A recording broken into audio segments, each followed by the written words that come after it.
नमस्कार दोस्तों। बहुत बहुत स्वागत है आपका around the world with me के 70th एपिसोड में। आज हम आपको एक स्पेशल ट्रैवल पर ले चलेंगे और वो ट्रैवल है रॉयल कैनाल स्टॉकहोम का। जैसा कि आप जानते हैं, स्टॉकहोम स्वीडन में है और स्टॉकहोम की एक खासियत है कि इसमें वाटर चैनल्स बहुत ज़्यादा हैं।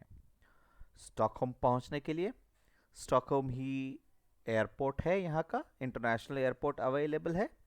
ट्रेन स्टेशन भी स्टॉकहोम का ही है, जिससे यूरोप के किसी भी जगह से स्टॉकहोम पहुंचा जा सकता है। तो अब बात करते हैं यहाँ अवेलेबल कैनाल्स की। ये कैनाल का शहर है और इतने ज़्यादा कैनाल होने के कारण कभी-कभी इसे वेनिस ऑफ नॉर्थ भी कहा जाता है। और जैसा कि मैं आपको बता चुका हूँ कि वेनिस एक यूरोप का इम्पॉर्टेंट शहर है। किसी और एपिसोड में आपको वेनिस भी घुमाऊंगा, लेकिन फ़िलहाल वेनिस ऑफ नॉर्थ स्टॉकहोम को देखते हैं। स्टॉकहोम में जो कैनाल हैं ये बहुत ही ज़्यादा फेमस है और इनका जो एक सर्कल होता है, राउंड होता है, पूरे कैनाल टूर का वो किया जा सकता है। और ये टूर जो होता है छोटे से बोट में भी होता है और बड़े बड़े क्रूज भी होते हैं जो इस टूर को करते हैं। मेनली रॉयल कैनाल का ये टूर है और ये टूर अपने आप में बहुत अनोखा है, क्योंकि ये स्टॉकहोम को देखने का जो अंदाज है वो नदी की तरफ से या कैनाल की तरफ से शहर देखने का है, ना कि शहर की तरफ से कैनाल। इस कैनाल के क्रूज की बात करें तो ये क्रूज बहुत ही ज़्यादा कंफर्टेबल होते हैं और विंटर में, क्योंकि ये ओपन कैनाल है, ठंड बहुत ज़्यादा होती है, इसलिए बहुत अच्छे वार्म क्लोथ्स रिकमेंडेड है। और इस टूर के अंदर जब हम क्रूज़ के अंदर जाते हैं तो बहुत ही ज़्यादा कंफर्टेबल है।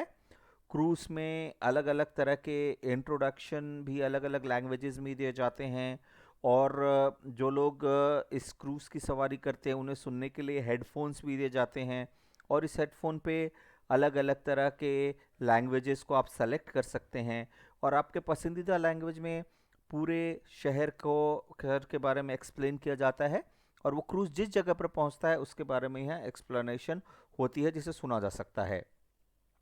इस क्रूज़ पे स्नैक्स या खाने पीने की चीज़ें, ड्रिंक, अच्छे हॉट ड्रिंक्स अवेलेबल रहते हैं, अल्कोहलिक ड्रिंक्स अवेलेबल रहते हैं और एक अलग सेक्शन भी होता है जहाँ पर म्यूज़िक भी चल रहा होता है।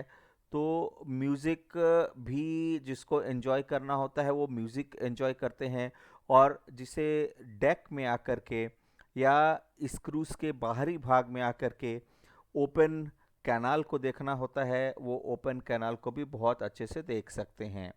तो ये क्रूज़ जो है इसकी सवारी के लिए टिकट एडवांस में भी लिया जा सकता है और अगर एडवांस में ना लें तो यहाँ पे ऑन द स्पॉट जगह रहने पर भी ये टिकट दिया जाता है।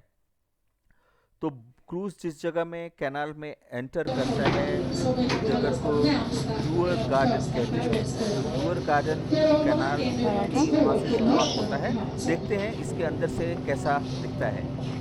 As you see now, we have some more open water around us, and this means that we have actually left the Stockholm city behind us.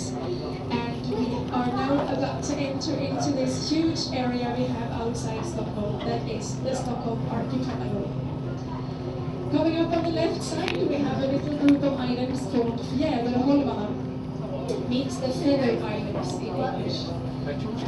And these are also known as the closest archipelago islands. अब इस canal का tour करते हुए हम अलग अलग जगहों की बात करें, जो जगह हम इस कैनाल पर के घूमते हुए देखते हैं। तो जैसा कि मैं आपको पहले वासा म्यूज़ियम की सैर करा चुका हूँ। वासा म्यूज़ियम एक स्टॉकहोम का आइकॉनिक प्लेस है, लेकिन वासा म्यूज़ियम को इस कैनाल से बाहर की तरफ से देखा जा सकता है और वासा म्यूज़ियम के बाद ये दूसरे म्यूज़ियम जिसको वर्ल्ड मसाडे म्यूज़ियम कहते हैं। इसके बाद स्टॉकहोम का एक नेशनल म्यूज़ियम है, वो यहाँ से देखा जा सकता है। अगर इसके आर्किटेक्चरल इम्पोर्टेंस के इमारतों की बात करें तो आर्किटेक्चरल इमारतों की बात भी यहाँ से देखी जा सकती है। यहाँ के अलग अलग ज़माने में छोटे छोटे पैलेसेस जैसे या बहुत बड़े घर क्रिएट किए गए थे, उसको यहाँ से देखा जा सकता है। ये एक ऐसी जगह है जहाँ से बाल्टिक सी की ओपनिंग होती है। तो बाल्टिक सी से ये आइलैंड के तरफ भी अगर जाना हो तो आइलैंड के तरफ भी अलग सवारी करके दूसरे एक क्रूज़ को करके आइलैंड को तरफ भी जाया जा सकता है। लेकिन इस क्रूज़ का सबसे इम्पोर्टेंट पार्ट ये होता है कि जितने भी म्यूज़ियम स्टॉकहोम के हैं, जो हम स्टॉकहोम के लैंड की तरफ से देखते हैं, वो सारे के सारे म्यूज़ियम बहुत ही खूबसूरत तरीके से आप रिवर के साइड से इस म्यूज़ियम को देखा जा सकता है।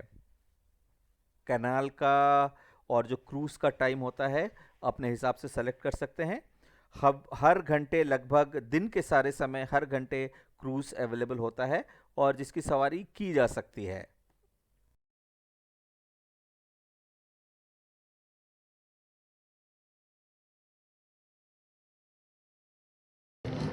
Men sen började man flytta till andra öar också när det blev för trångt på den ön.